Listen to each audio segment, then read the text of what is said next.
Good day. The date is November 8th, 2025. The Anambra State gubernatorial election is going down right now. And this is just an update over here on Active Citizens as we discuss what is going on the ground. First of all, my name is Sharon Edemchuku, and of course, I have my co-host with me in person of Ifoma Oji. Yes, good afternoon, everybody. How are you doing? I'm great this afternoon. I mean, today is the day that Anambra State have to decide their future in the next, 4 years. Exactly. So and it is hot. We've seen videos from different polling units. We've seen people trying to do what they're supposed to do, that's carry out their right as a citizen. And there's something interesting that I saw from Punch, an old lady crying out that she was unable to vote because they told her she doesn't have a valid voter's card, and it was a big scene as she was weeping profusely. And I'm just saying, is this showing us a change in the way Anambra State residents are treating elections? Because we've known them to be very lackadaisical, but if a 96-year-old woman can come out and be really saddened by the fact that she couldn't vote, is that a change that we are seeing? Yeah, I think sort of. It's kind of everybody is now concerned. Everybody is ready to speak up when they are being disenfranchised, and it is not her fault that her voter's card is fake or something. It's not valid anymore. Exactly, it is not her fault. But at the same time, I love the fact that people are speaking up. People now know that okay, it is my right as a citizen of Nigeria to be active politically and decide what happens in my state. So it's beautiful that people are turning up. But at the same time, if I'm to make comments on different polls, some polls is really disheartening because a lot of people did not turn out.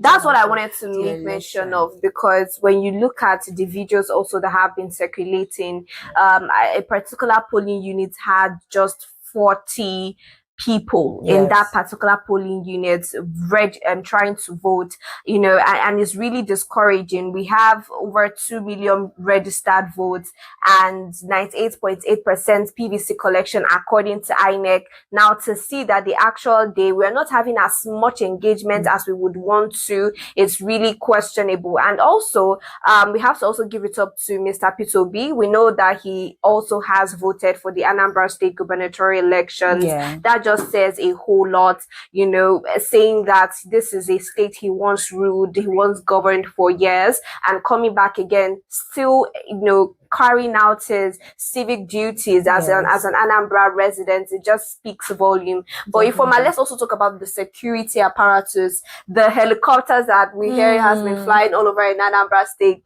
the police officers, because one thing has been constant in all of those videos, you will see uniformed men and uniformed women in all of that. And we've not really had any violent situation, have we? Yes, I'm actually quite appalled by the fact that we've not seen anything like violence in different polling units. Is beautiful to see. It means that maybe what the security operatives or the officials said earlier, the 55,000 police officers, they are showing working. Exactly. I've actually reached out to some security agents, and according to her, she said that in Orumba North that the voting process there is actually going quite smoothly, and it's beautiful to hear some sort all those kind of things. And yes, you made mention of Peter Obi. It's beautiful to see that he has equally come out to cast his own vote as a citizen of Nigeria and Anambra State. It is beautiful to see. And equally, the different candidates, the gubernatorial candidates for Anambra State election, they've already cast their votes. And yes, it is more like a form of trying to give morale to a lot of people living in that area, or the people of Anambra State. Let's talk about morale, because this morale issue, we remember that the Anambra State government person of Mr. Charles Chukwuma Soludo came out to promise 10 million naira to his, as he said it, his party faithfuls, whoever would be able to encourage more Anambrarians to come out and vote. He divided how he was going to share this reward and cash prize by polling units and by words. Now, a lot of speculations, people saying that is indirectly vote buying. And let's talk about the situation of vote buying. Have we heard heard news of, vote buying going on in different polling units, or are they really adhering to that electoral act? According to our information, in some polling units that they are already involving themselves in some vote buying processes around the premises of the voting, like the polling units. So we are hearing news that there's something like that. And even if apart from that, we are hearing news from a certain man, a political figure in Anambra State, saying that, there are a lot of people that are ready for vote buying, or rather to sell. Do you mean the APC candidates? Not APC candidates. I wouldn't really like to call names. He came out in a video to come out and say that he has the list of people that are ready to buy votes. Yeah, but he's not actually the one I was talking about earlier. He's actually a political figure in Anambra State. He said that a lot of people have planned to, sell their votes. And yes, that reminds me. I remember the time where they were doing voter registration, the process of voter registration. A lot of citizens that came to register for the vote, their PVC. Actually, some of them said that they are not interested in the electioneering process, or rather anything going on in Anambra State. They are just interested in the money. So long as they are going to give them some incentive, that they will definitely come out to vote. So in 2025, we're still talking about people that are being encouraged by votes, by money. Exactly. And you could see that because of the fact that, polling units, from the reports we got, people are saying that that people are not turning up for the voting. That is because probably they were not, well informed. There was not enough orientation, or rather sensitization earlier on. And I think I owe it to, we have to ask questions to not just the media, but the media houses. We have to also, they didn't do enough sensitization. It's not just the media, because when you look at what INEC came out to say after Joash Amopiton became INEC, or even before he became INEC chairman, there were a lot of news from INEC that we heard saying that they have done, or that sensitization was currently ongoing in Anambra State. And when I made calls, I was not hearing any of such. You would ask the common average man just going about his business, or do you know that you can go get your PVCs now? And they had no idea, right? It was just really a situation of, it's in the media. If you have access to your news houses, news outlets, you will get those information. But to those people on the grassroots, to those people actually in Anambra State, in the rural, even urban areas, there were not a lot of sensitization. So I just genuinely believe, especially when I read news that INEC has come out to say that they are currently sensitizing Anambrarians on what is going on and how to get their PVCs, register for votes. I just honestly think that there is a huge room for improvement in that regard, that they can do so much better when it comes to sensitizing people. Yes, definitely. But at the same time, I guess the end game will have to be the result. Exactly. That's what everybody is looking forward to, and we'll still get to notify everybody if there is anything like vote buying again, because we've heard speculations that there is something like that in different polling units, but we are not certain about violence and the rest of them. So maybe we'll still keep abreast with what is going on in different polling units. And also for people who are still watching, or people who have not gotten their PVCs before, like people would say online, some people that do not actually engage in voting during election processes feel that this day is a day where you go back, sit at home, do your sanitation, play football. I think that whole mentality has to change. Exactly. Like the 96-year-old woman who came out to say that she felt so, she was not saying, she was weeping because she couldn't vote or exercise her civic right because of her invalid voter's card. I think that is the stance that we should have as a whole nation, as Nigerians. Now, Anambra State is a litmus test against what we'll have in 2027. So if you are yet to get your PVCs, this is the best time to do it, because a day would come like this day where we'll be voting for the #1 seat in Nigeria, and it is up to us to make sure that we have the tools ready for that. Any final words? Yes, I would actually love to talk to the people of Anambra State and the people of Nigeria in general. You're hoping, or you're waiting for incentives before you go out and cast your franchise. It is very, wrong. I mean, we've moved from that. I believe that was in the 90s, or rather in the 20s, early 20s, that we see those things happening. It is time for Nigerians to stand for what they believe in, and that is the fact that it is time for us to change our trajectory in the voting processes. We already know that without us, that these leaders will not be sitting in those political positions that they are, and it is equally our right to kind of seek for accountability in this, not just voting process, but exactly what's going on around Nigeria, government policies and the rest of them. So it is your civic right in the first place to acquire your PVC and cast your vote as a citizen of Nigeria. If you sell your vote for 2,000 or 3,000 naira, because I'm hearing news,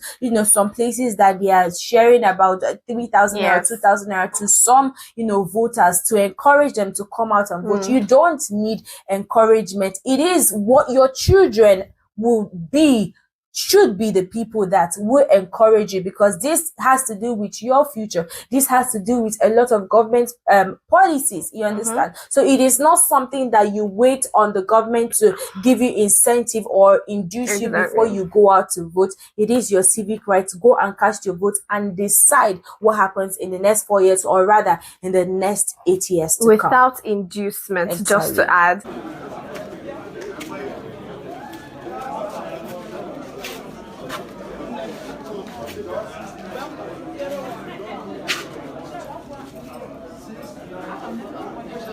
So I'm from the media. I work with active citizens. So I just want to quickly know what you think about the election that is going on here.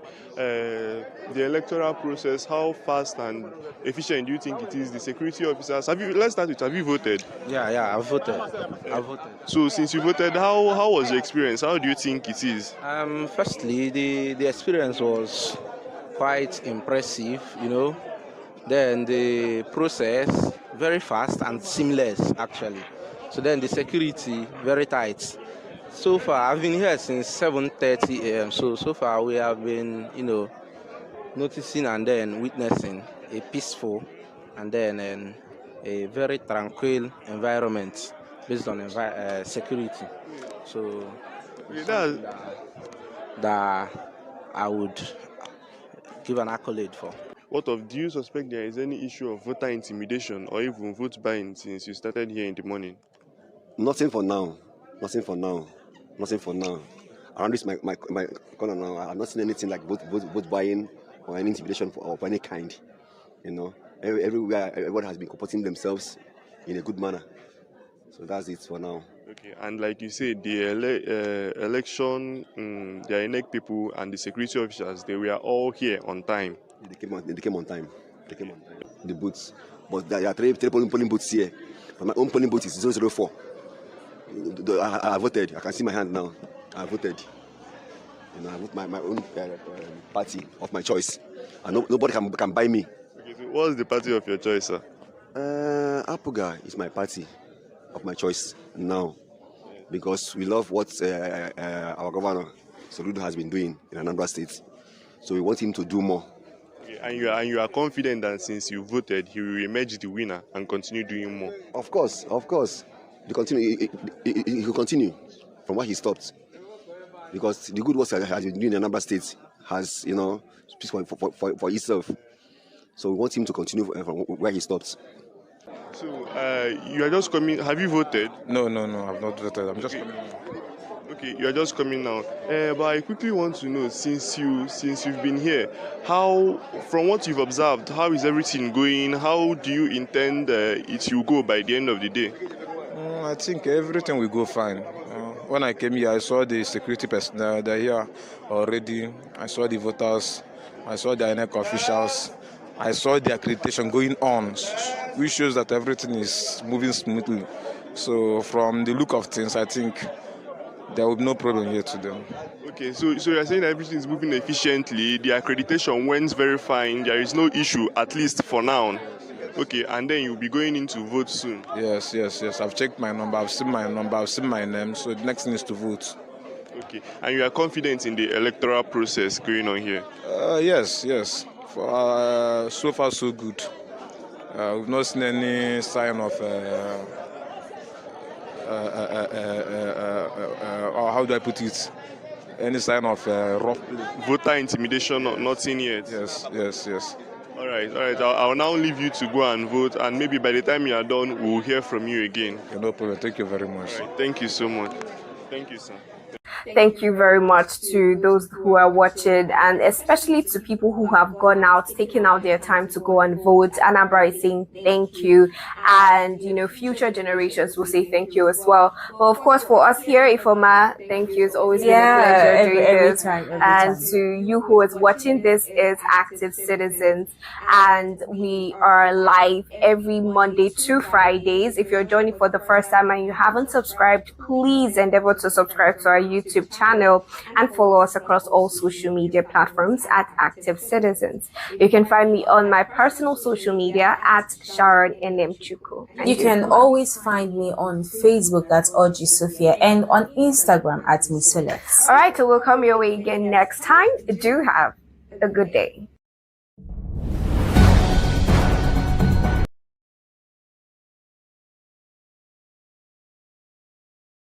Conviviality of brotherhood and sisterhood. Okay, sir. I want to find out, will you be ready to accept the outcome of this election wherever it goes? Wherever it goes. Yes. Even if it goes inside the Omabala. Either you lose or you win. Even if it goes inside the Omabala River. No, it has to go, in sync, in tandem, and in keeping with the mandates expressed by the Anambra. Of course, if in the unlikely event that we have infractions along the line, the rule of law is quite clear on how to approach such situation.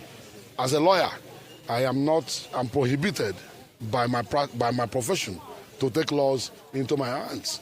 So far the process is going well, like I said, except for the unfortunate actions of the mayor of the local government, who has been going everywhere since morning with vehicles parked with tags, intimidating voters, and arresting law-abiding citizens. This is an allegation which will come. Nobody's a fact. We are talking about what has been happening around our community. We are not. I stand by my words. I'm a lawyer, and I know the implication. Expectations from this exercise. My expectation is. Okay, well, as a matter of fact, he has cast his vote. The YPP governor has raised some allegations, and it's just an allegation. He said he's ready to take the decision of what happened in the ballot to pass. Correspondent Friday Oloko, thank you so much. Well, Friday, thank you so much, for giving us the update. Now, Arise News correspondent Andy Omano is also covering the Anambra State governorship election, and he joins us now for a report of what has been happening in the area he's covering. Hello, Andy. What updates do you have for us where you are?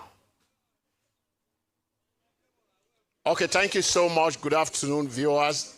We are still in Nnewi South. Nnewi South consisting of 7 local government areas. Nnewi South is the senatorial district, the local government area of the APC governorship candidate, the person of Nicholas Ukashuku, who just exercised his franchise at about 11:45 noon this afternoon. He's done that, and one very striking thing we have seen here, I should say, is the fact that a group of women who had exercised their franchise are still here waiting. And when we try to find out from them what is the issue, they said they want to wait until their ballot is counted before they leave, because they don't want to give chance at all. And I really would want to salute their tenacity, because the sun here is scorching, and they are here to make sure that their vote count as it were. So far, so good. The voting process here has been smooth, except for 1 or 2 cases where we see will-be voters who are a little bit, who looked underage. And when we intervened, we were told that, no, listen, this young man and young lady, they are not underage. they are stunted in growth. In fact, the explanation for that was that one of them is not too good in health. He's been bad. He's a sickler, I should say. He's a sickler, and that is why he looks that stunted in growth. Even when we pose that same question to the APC governorship candidate, he did also say that under his watch, he don't think anything like that will happen until another of his agents came and also tried to give the details I just gave now, that one of the voters was stunted in growth and the other was just naturally not too big. But this is their first outing, as in they just attained the voting age of 18. And so this is the situation here. The voting is still ongoing. One or two other places we had visited before coming to this particular polling booth where we are having this live from. It was going well, but we saw a case of vote buying, I must confess, because people were voting somewhere. After voting, they take a walk to somewhere else and their palms are greased. I don't know if that is part of what it should be. For what we think, that is a clear case of vote buying. The same question we posed to one of the governorship candidates who did say he condemned it in its entirety, and that anybody caught doing that should be made to face the full wrath of the law. Security-wise, we have a handful of police personnel in one or two places we visited. One had expected that since this is an off-cycle election, the entire state will be flooded with security operatives so that they can better monitor what is going on here. Because don't forget that this is the first test case for the new chairman of INEC, Professor George, what's his name, the surname there. The security here is not the security men we are seeing here, they are really not too much in number. But one or two places we visited also, we've not recorded any case of breach of security, I must confess. But outside, the electoral officers we spoke with, they had exercised reservation that they had wished that they had one or two policemen around them so that they can do their job without any fear of molestation, as it were. So this is the situation, but I must also say that voting is still ongoing. Don't forget that this will not end until it is 4 o'clock, except for areas that voting did not start quite on time. We have one or two places like that, voting materials did not leave the rack center on time. And so what that presupposes is that voting may likely be extended from the 4 p.m. mark time that the exercise is supposed to be concluded. Very good, Andy. If we cast our mind back about 4 years ago, I remember covering that in the studio, rather. But there was this issue of having not enough materials to cater for densely populated regions of Anambra. Back then, hopefully, INEC would have improved on that. So what is your own assessment? Were the logistics on ground enough for the voters where you are and other places you've been to regarding having enough materials, as it were? Okay, of the 7 local government areas under Anambra South Senatorial District, this is the 5th local government area we visited between morning 6:37 that we set out from Oka, the state capital, and now. Yes, there are electoral materials in these places we visited, but what we noticed is the fact that in 1 or 2 rack centers, these electoral materials did not leave these centers as at when due. And you know when that happens, when they do leave after when they were expected to have left, that will cause some delay, as it were, and probably lead to some people being unable, I should say, to exercise their franchise. For voting materials, the areas we are covering, there are voting materials, but 1, 2, 3 places, rack centers, the materials did not leave these rack centers on time. Of course, you know very well that the rack center is a center where materials are distributed to the different wards and units for voters to be able to exercise their franchise. Now, Andy, I'd like you to talk to us about how inclusive really this election is, and tell us about the measures that are in place to include participation from vulnerable groups, that is, people with disabilities. Thank you so much for that question. Should I use the word regrettably? Regrettably, I have really not seen an appreciable number of people with disabilities in the area, again, that this team of Arise News is covering, Anambra South precisely, with 7 local government areas. And so if we have not seen, and we've traversed about 5 of the 7 local government areas, what that means is that their inclusion, their participation rather, is not too evident. And if their participation is not evident, is a function of 1, 2, 3 things. A function of the fact that there was not enough publicity, a function of the fact that they were not able to move them.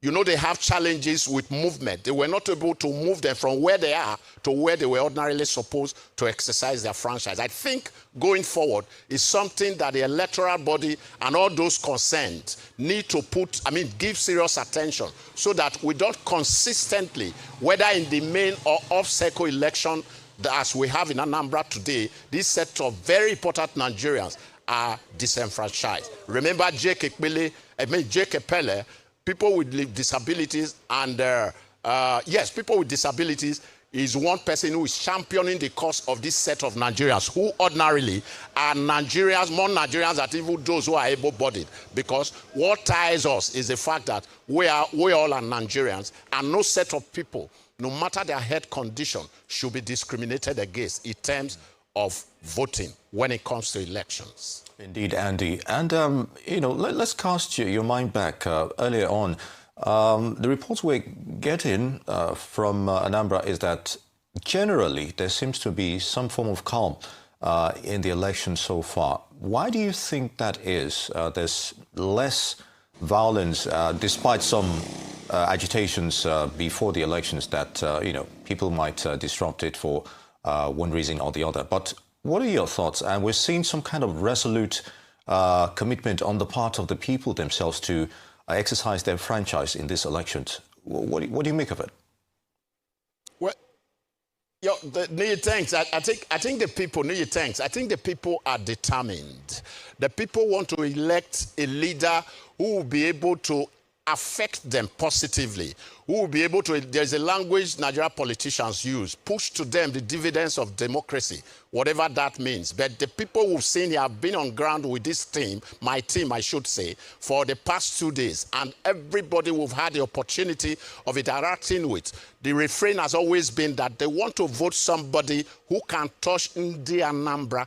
And Ndi Anambra, I'm not an Igbo person, but the way I understood it to mean is that people who are of Anambra descent, people who are of Anambra origin, people who they don't care about the political party. All they are yearning for is a leader who would occupy government house in Oka and affect people across political line. I think that has been their resolve, and that is why they are determined to vote and make sure that their vote counts. Like you rightly said, and like I had mentioned in my first outing, I did mention it that security-wise, there is calm. There is calm. I would not want to use the word uneasy calm. There is calm. Even in flagship local government areas like Ihiala, also in this same Anambra South Senatorial District. As at the time we were there, everything was going on accordingly. So I think, again, is the determination of the people to be able to vote who they want to govern them in the next 4 years in Anambra State. Well, our correspondent, Andy Omano, reporting from Nnewi South. Thank you so much for joining us on the program. Well, we now go back to Awal Rafsanjani, who is with us in the studio, who is in the Abuja studio with us to talk about the election in Anambra State. Now, Awal, you've heard all the reports from our correspondent who are on ground in Anambra State, and they say the process is going on smoothly. The voters, well, not too sure about the voter turnout, but it seems that they're a bit worried that we do not have as much security presence as would have been expected, given the given the history that Anambra State has with such elections. What are your thoughts on this? Well, I think we must also commend, the voters and also they are resolute to ensure that they are not used for violence, once again by the Nigerian, politicians. However, we have also observed and noted, the politicians still, weaponize poverty to attract the voters. You can imagine in places like Orumba, South local government in Omanze, Ward 2, politicians are even sharing just as small as 1,000 naira to voters. And there are quite a number of votes where our observers have observed that, people are giving like 7,000 naira, some even 7,000, and some they are even sharing moi just to weaponize, poverty to attract, voters. So, but that's that one. Secondly, I think the issue of having security, first and foremost, I think we have seen even in some places where election took place with minimal presence of Nigerian police. For example, in Kanu, we saw the Kanu State, local government election. The police were not there, but election took place, and there was no record of that violence as being expected. I think it is important that the Nigerian people, understand the need to have a peaceful conduct of election. Even if you have the army, the soldiers, if people still want to do violence, it will still happen. But I think in this instance, even though the background research and the consultation and information gathered by so many groups suggests that there might be fear of violence because of the activities of unknown gunmen. But we are lucky we did not record such incident. So Anambra people are determined to ensure that the bad name associated with the electoral violence do not continue to dominate or to prevent legitimate voters in Anambra State to vote. And this is also a challenge to the Nigerian police that, look, if you are present, is still creating atmosphere for violence, and then you are present that is not there now, election is going smoothly, then some people will begin to ask, what is it that, is making the heavy presence of the security to amount to also having violence? I think for me, the determination of some forces, especially at the federal level, to ensure that it is their own person, that must, be declared winner, whether he wins or he didn't win, or she wins or she didn't win, is what is prompting such kind of also violence. And I think I must commend, civil society organization and media for this intensity of a campaign against electoral violence. Even though we witness still vote buying, but at least not the way it used to be done, where people move with vehicles, sharing a large chunk of money. But now they do it, maybe secretly. And I think the role of EFCC in ensuring that they do not spare anybody sharing money has minimized maybe perhaps that incident, even though we still recorded those kind of incident happens. I think, it is important that voters, whether in the election that we are having in Anambra, understand that the more you engage in electoral violence, the more you are the victim. Because those who sponsored the violence and their children, they are not going to be arrested and they are not going to suffer the consequences. But you that you are given just peanut to come and disrupt the election, to come and engage in electoral violence, you are the one that when you are even arrested, they would say they don't even know you. So I think people are getting smarter now, and I hope that we can capitalize on what happened between the morning hours of this election to this hour with minimal experience of electoral disruption or violence. If we conclude this election with that kind of experience, I think we will definitely have a change in the electoral landscape of violence in Nigeria that we can also amplify in other places. So I want to salute the Anambra people for being resilient and being calm and ensuring that they did not engage in electoral violence that will disrupt the early hours or even the end of the thing. But more importantly, we want to appeal that at the end of the day, because the election time is just one form of violence, and after the election is also another potential trouble. So we are appealing that as we are going into this election up to this hour more peacefully, more calmly, we are hoping that the Anambra voters, they should also ensure that after the result is announced, they should not be engaged in anything that will create chaos in Anambra State, so that Anambra people will continue to be an example of a state that has been anticipated to have crises, but no crisis because of the collective resolution from the voters and the people of Anambra State. I think for me, this will really be a good case to showcase to other places that we are going to have off-cycle election and even the general election in 2027. All right, in other cases, do you think this is a big litmus test for the new INEC chairman? Like your thoughts on that? Well, he's just lucky that people are tired of violence, probably, in Anambra, and he came at a time when the whole country attention now is focusing on how to respond to the United States threat. I think that has played a role because the Abuja politicians, their minds now is concentrated on how they can respond to this threat and also, show that they are not what maybe perhaps the American president is portraying them. I think that is one thing. In everything there's positive and there's negative thing on it. I think for me, the militarization that you usually see from the federal might may have, not seen in Anambra election because of this very important factor that, the country is trying to respond to ensure that a proper, account of what is going on in Nigeria is being provided, So maybe perhaps that may be one factor. And like I said, people are also tired of violence, because there's no profit in violence. So many people are tired of that.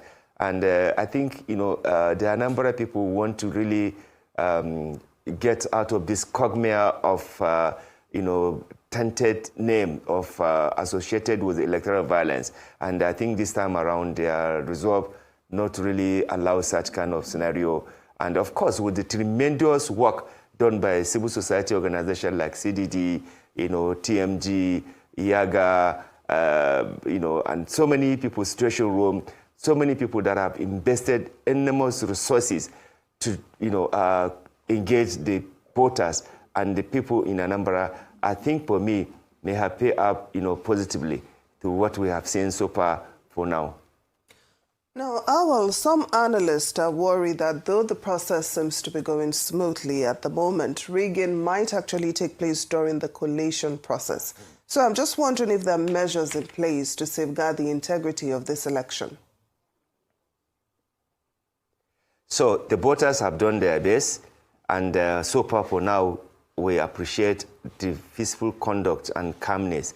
Now, the issue of rigging is about the institution.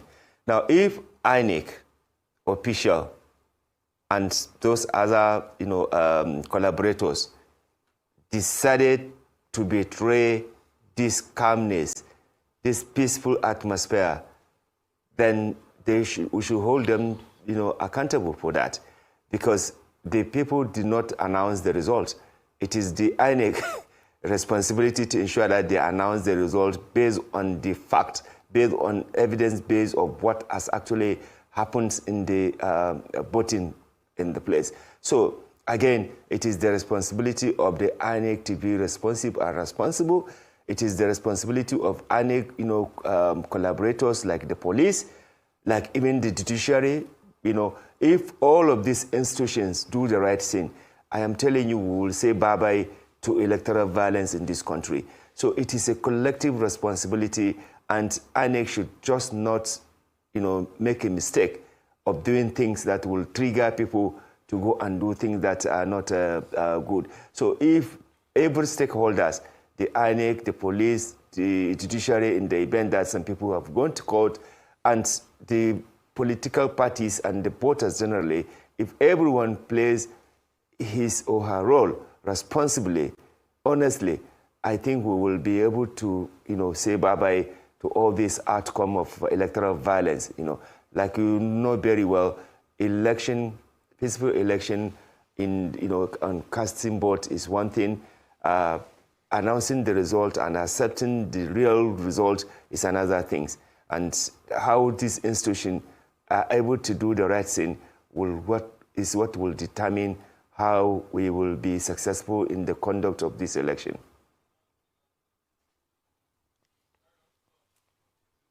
All right. Awal Musa Rafsanjani, Current Affairs Analyst, would like to thank you very much for your thoughts on those issues. It's good to have you with us on this special edition of Newsday. Newsday returns right after this break. Stay tuned.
Security presence as well. That's really very reassuring, actually, and I hope it stays that way. So just a recap of the candidates that have voted so far. ADC governorship candidate John Chuma has voted. We know that Nicholas Ukachukwu of the APC has voted. YPP candidate Paul Chukwuma has voted. And then, of course, Charles Soludo, the incumbent governor, who is seeking a second term. We just saw him cast his vote in his local government. Yeah. So I think to a large extent things are going like clockwork, as people will say. And okay, it seems. All right, we seem to be getting some audio. I'm not sure how we're getting that. So. Well, by law, by the Electoral Act and INEC guidelines. All right. Still on the issue, as you can see, this voting process cuts across all ages, and we're seeing quite a number of elderly people coming out to exercise their franchise on this election so far. And earlier, I remember our correspondent was talking about people with stunted growth that were mistaken for, young people, underaged voters. But, that was clarified in record time, and I guess to a large extent they were able to vote at the end of the day. So it's still going on smoothly, and somehow things seems to be working the way they should, what you would expect from an election, even if it's an off-season one, regarding this. And earlier, I was also asking about this being a litmus test for the new INEC chairman. And I know this is an off-season, but a general one is still afoot. But if things remain the way they are, I think it'll be a win-win for him. You think? Well, definitely, you know, but then they need to pay attention to details. For instance, in our interview with Friday Oloko, he spoke with one of the agents there who talked about expired cubicle. You know, these are quite embarrassing reports that really shouldn't be coming out of our elections. So hopefully all this will be worked on for the other off-cycle election leading into 2027.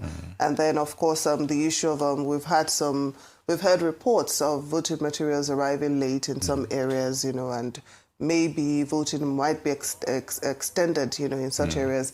So hopefully all these will be looked at in previous elections that will be happening, off-cycle elections, and of course the 2027 general election. But so far it seems everything is going well in Anambra State. Voting is going on as it should. It's calm. There's been a report of vote buying, but at least there's no ballot snatching. There's no voter intimidation so far that we have had, and hopefully things stay sane. We've seen Governor Charles Soludo cast his vote. We've also seen other candidates, you know, like the YPP candidate, Paul Chukuma, Nicholas Ukachukwu of the APC has also cast his vote, and everything really seems to be going on smoothly at the moment. Which begs the question, Tope, can you have 100% hitch-free elections, especially now? I mean, even if we're not aiming for 100%, I think we can aim for 95 or 98. Sure. I mean, it's possible considering the amount of money we keep pumping into our elections, the amount of reforms we keep carrying out. Hopefully, you know, I believe we have what it takes to get it right, but I don't know if we have the political will. Because it does seem like most times, you know, our leaders pay a lot of lip service to giving us credible elections. But then at the end of the day, it is about what really favors them. So I guess that's why they trust, you know, public trust is so low regarding if we can actually get it right with our elections. But then I guess we'll just have to wait and see, and then put a little confidence in the new INEC chairman, Professor Joash Amukbito, who has promised us, you know, that things will be different and that he will deliver a free and fair election in 2027. I'd say we should give him a benefit of the doubt and see how it plays out. Indeed, but it'll be disheartening. Some of the same issues we've seen over the time that are recurring, you know, coming into these elections. Hopefully, like you said, those will be addressed shortly. You're still watching the Anambra elections, and of course, we've just shown you some visuals of the incumbent seeking a second term. Charles Soludo, voting at his polling unit, seems to have done that moments ago. And of course, you know, the elections are still on. It closes by 4 p.m. Hopefully it stays that way. This calm, largely. People are exercising their electoral franchise as it should be in an orderly fashion. Few skirmishes here and there, but not enough to override what we're seeing here, that people are coming out to vote without fear or intimidation and exercising their voting rights. Well, we'll take a quick break on Newsday, and when we return, we'll have more on the Anambra governorship election. Please stay with us.